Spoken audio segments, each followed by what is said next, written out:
Dobbiamo sensibilizzare, dobbiamo informare, dobbiamo rendere consapevole le persone dell'imminenza della crisi climatica.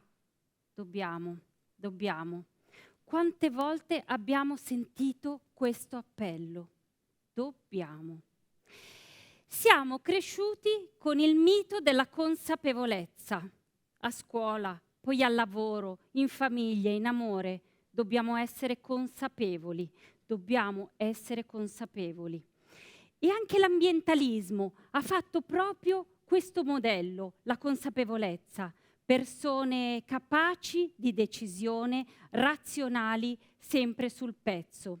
Pochi che hanno capito, che devono convincere i tanti che ancora non hanno capito. I tanti che non hanno capito. Li devono convertire. Usiamo proprio questa parola, conversione ecologica. Conversione ecologica, quanto siamo manzoniani, quanto abbiamo in mente la notte dell'innominato. Ma è sempre una questione di consapevolezza? È sempre una questione di coscienza? O questa volta la consapevolezza non ci verrà in aiuto? Forse non abbiamo più tempo. Perché è il momento di arrivare alle moltitudini. E quindi questa è la tesi, non basta l'impegno consapevole di pochi, abbiamo bisogno dell'azione inconsapevole dei tutti. E ho detto azione, non ho detto comprensione, perché questo è il passaggio. L'Homo sapiens, che è l'uomo che sa, è l'uomo che ha coscienza, è l'uomo che ha consapevolezza, non è l'uomo agens, l'uomo che sa agire. È il 1903. John Muir, in America, è già il naturalista, filosofo più accreditato negli Stati Uniti e ha capito prima degli altri la rilevanza della difesa delle foreste e delle risorse naturali americane. L'ha capito, ma si danna l'anima perché non riesce a convincere l'amico Theodore Roosevelt, presidente degli Stati Uniti. Le parole sono vane, fino alla notte in cui i due si incontrano, in una notte improvvisata di campeggio dentro la foresta. Lo racconta Theodore Roosevelt. Quella notte davanti al fuoco, insieme all'amico, Roosevelt capisce col sentimento quello che non era riuscito a capire con l'intelligenza. Perché c'è una profonda differenza tra sentire e capire. Per anni l'amico gli aveva raccontato la bontà di salvare le foreste, ma lui non l'aveva sentito. E lì è nata il più grande atto politico di difesa delle risorse naturali e delle foreste americane. E oggi non avremmo i parchi nazionali, oggi non avremmo le grandi risorse naturali che tutti godiamo negli Stati Uniti senza quella notte in campeggio con l'amico. E 100 anni dopo, un altro uomo, Francesco Bergoglio, si troverà nella foresta in una notte improvvisata e sentirà per la prima volta, sentirà il grido dei popoli indigeni e sentirà il grido della terra e della foresta. Gli amici di Bergoglio dicono che non era un ambientalista fino ad allora, ma dopo quella notte Papa Bergoglio deciderà per la sua vita e per il mondo di dedicarsi alla causa ambientale. Che cosa ci dicono queste storie? Ci dicono che siamo sempre molto meno ragionevoli di quello che pensiamo e che proprio la ragione, proprio come è fatta la nostra testa, è il principale impedimento a risolvere i problemi che la nostra testa ha realizzato nel mondo. È singolare.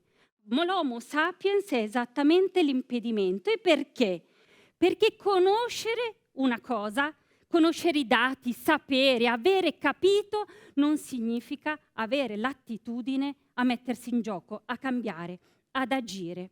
ma l'Homo sapiens, e questo naturalmente ce lo dicono da un secolo le neuroscienze, ce lo dice la psicologia comportamentale, ce lo dicono le scienze che si occupano dei comportamenti umani.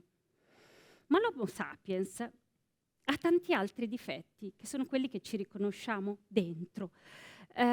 Siamo pigri, procrastiniamo le decisioni. Se appena una decisione ci costa fatica, la rimandiamo al giorno dopo. Richard Thaler, premio Nobel per l'economia, dice che siamo un po' stupidi, abbiamo bisogno ogni tanto di una spintarella, quel nudge che ci consente di fare qualcosa che non faremmo. Siamo pigri. Siamo pigri, ma siamo anche conformisti. Quanto ci piace adeguarci a quello che fanno gli altri.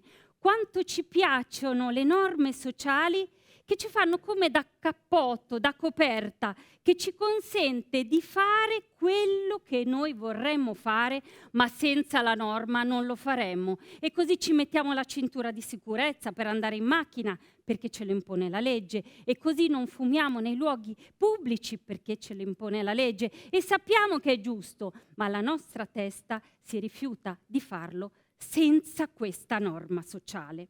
E poi l'ultima delle caratteristiche del nostro cervello, che è quella più interessante.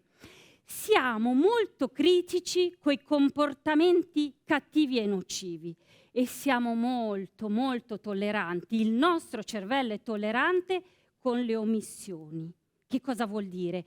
Che siamo critici con l'imprenditore che venga colto a sversare liquami inquinanti in un fiume. Siamo molto critici, ma siamo molto tolleranti nei confronti di un sindaco, di una grande città, di un ministro che non tuteli la salute pubblica migliorando la qualità dell'aria o dell'acqua. E questo dipende da come è fatto il nostro cervello. Siamo pigri, siamo conformisti, amiamo fare quello che fanno gli altri e soprattutto siamo benevoli con le omissioni. E allora qual è il punto? Tutto quello che non facciamo, tutti quegli infiniti comportamenti che non mettiamo in atto e che sostanziano la crisi climatica.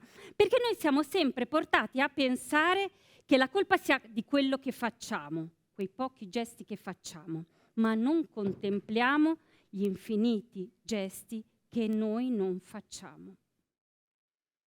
E allora voi capite che il problema siamo noi, il problema è come è fatta la nostra testa, il problema è decidere un radicale atto di autosovversione che vada contro la nostra stessa natura umana.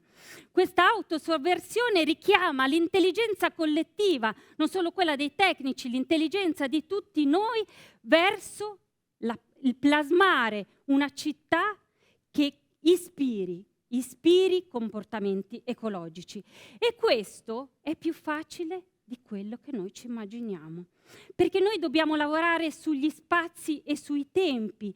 Pensate che in Svezia, a Vaxio, vengono pulite prima le piste ciclabili e poi le strade. È un atto politico decidere che vengono prima le piste ciclabili delle strade.